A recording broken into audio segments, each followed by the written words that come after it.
Hello, good morning students. Last time हमने parasitic हेलमिंट्स chapter किया था, जिसमें अपना फर्स्ट सेक्शन कंप्लीट हो चुका है। अब सेकंड सेक्शन है अपना सेक्शन बी, सेल बायोलॉजी, जिसमें फर्स्ट चैप्टर है अपना न्यूक्लियस। न्यूक्लियस बेटा तुम्हें पता ही है, these are the first organelle जो कि डिस्कवर हुआ था। ये डबल मेम्ब्रेन बाउंड एक यूकैरियोटिक सेलुलर स्ट्रक्चर होता है, जिसके अंदर सेल की सारी हेरिडिटी इन्फॉर्मेशन बाउंड होती है। साथ में जो सेल ग्रोथ को ये कंट्रोल करने का, रिप्रोडक्शन में भी काफ़ी हेल्प करता है। इसलिए ये एक इम्पोर्टेंट सेलुलर कंपोनेंट है और इसको हम डायरेक्टर ऑफ सेल भी बोलते हैं। डिस्कवरी की बात करें तो जो न्यूक्लियस है, nucleus is the largest cellular component होता है और इसकी डिस्कवरी किसने की थी? एक डच साइंटिस्ट था जिसका नाम था एंटन वन लीवनहुक, जिसने क्या किया था, फिश की आरबीसीज के अंदर इसने इसको डिस्कवर किया था। और बाद में इसको डिस्क्राइब किसने किया? एक स्कॉच बॉटनिस्ट था, रॉबर्ट ब्राउन, ऑर्किड सेल्स के अंदर। इसको फर्स्ट साइंटिस्ट भी बोल देते हैं जिसने कि न्यूक्लियस को ट्रम किया था।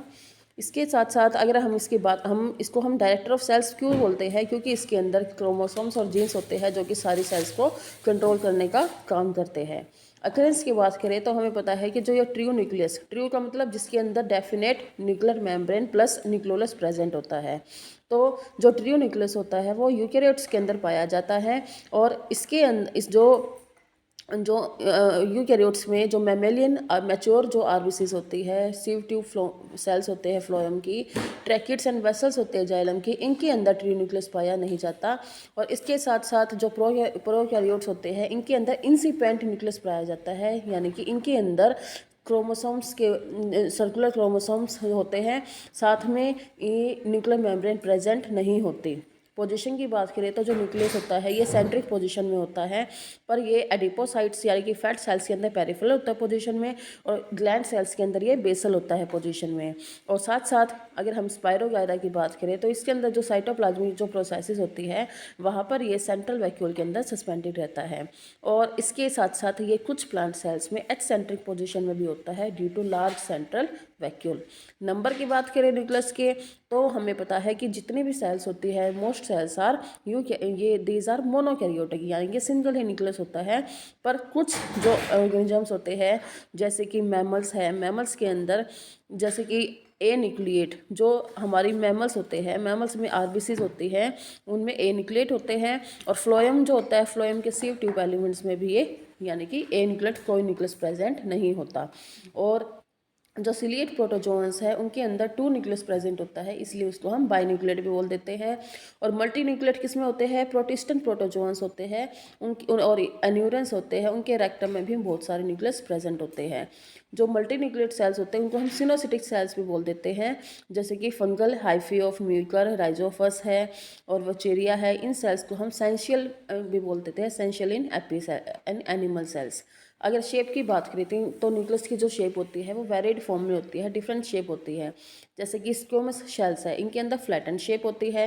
क्यूबोडियल सेल्स है, इनके अंदर राउंडेड होती है। और कोलमनर सेल्स है, इनके अंदर ओवल शेप की होती है। तो डिफरेंट शेप होती है in different cells of different organisms. तो इसके लिए हमने टेबल भी दिखा रखा है जिसमें शेप और साइज के हिसाब से इन्होंने डिफरेंट दिखा रखा है। जैसे स्पेरिकल किस में होती है, ओवल किस में होती है, discoidal, kidney shape, horse shoe shape है, स्पिंडल शेप है, लेंस शेप है। ये किस किस तरह की सेल्स में होती है, ये एक टेबलेटेड फॉर्म में भी दिखाया हुआ है। फिर बात करते हैं हम साइज़ की। जो न्यूक्लियस होता है ये लार्जेस्ट सेलुलर कंपोनेंट होता है एनिमल सेल्स के अंदर, और ये वेरी करता है डिफरेंट फैक्टर्स पे। जैसे फर्स्ट है न्यूक्लियोसाइटोप्लाज्मिक इंडेक्स, जिसको हम एनपी बोलते हैं। ये क्या है? It is the ratio between the size of nucleus and the amount of cytoplasm. यानी कि एनपी किससे डिनोट करते हैं हम? वी एन अपॉन में V C minus V N, where V N is the nuclear volume and V C is the cytoplasmic volume. तो जो growing sales होती है वहाँ पर जो न्यूक्लियर वॉल्यूम होती है वो इंक्रीज हो जाती है जैसे जैसे साइटोप्लाज्म की वॉल्यूम बढ़ती जाती है। अब हम बात करते हैं नंबर ऑफ क्रोमोसोम्स की, कि जो जितनी ज़्यादा पॉलीपॉइड सेल्स होती हैं उनके अंदर ज़्यादा न्यूक्लियस ज़्यादा वॉल्यूम होती है इन कंपेरिजन टू जो डिप्लॉयड सेल्स होती है, क्योंकि वहाँ पर जो साइज़ होता है वो ज़्यादा होता है in comparison to haploid cells. Cell volume और मेटाबॉलिक एक्टिविटी की बात करें तो जो न्यूक्लियस होता है वो लार्ज साइज का होता है in active cells than in a resting cells. जहाँ पर एक्टिवेशन होती है, सेल्स एक्टिव फॉर्म में रहती है, वहाँ पर साइज बड़ा मिलेगा और रेस्टिंग सेल में छोटा मिलेगा। केमिकल कंपोजिशन की बात करें तो जो अगर ड्राई वेट होता है न्यूक्लियस का, उसके अंदर डीएनए होता है 9%, आरएनए होता है 1%, हिस्टोन प्रोटीन होता है 11%, रेजिडुअल प्रोटीन्स होते हैं 14% और एसिडिक प्रोटीन होते हैं 65%। यानी मेजर रेशियो किसका रहता है? एसिडिक प्रोटीन्स का। अल्ट्रा स्ट्रक्चर की बात करें तो अगर हम इलेक्ट्रॉन माइक्रोस्कोप के अंदर देखते हैं तो न्यूक्लियस के अंदर 4 कंपोनेंट होते हैं बेसिकली। फर्स्ट होता है न्यूक्लियर एनवल्प, सेकंड होता है न्यूक्लियोलस, तीसरा होता है nuclear SAP and fourth is the nuclear chromatin. अब हम बात करते हैं फर्स्ट न्यूक्लियर एनवल्प की। एनवल्प यानी बाहर के मेम्ब्रेन, जो सबसे outer most elastic semi permeable by layer involve होता है इंटरफेस न्यूक्लियस का।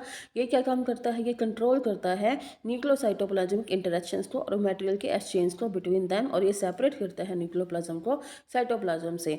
न्यूक्लियर एनवल्प की डिस्कवरी किसने की थी? इसको डिस्कवर किया था एर्कलिक ने, और इसको रिपोर्ट किसने किया था? बेकर ने, in the formation of nuclear membrane during the telophase. और ये प्रेजेंट कहाँ होता है? Nuclear membrane is present almost all the eukaryotes which have well organized nucleus. पर ये एब्सेंट किसमें होता है? ये एब्सेंट होता है इन प्रोकैरियोट्स, जहाँ पर जो न्यूक्लियर मटेरियल होता है वो डायरेक्ट कॉन्टैक्ट में होता है साइटोप्लाज्म की। तो आज बेटा इतना ही। नेक्स्ट टाइम हम स्ट्रक्चर के बारे में डिस्कस करेंगे कि न्यूक्लियर एनवल्प का स्ट्रक्चर किस तरह से होता है। Okay, bye students.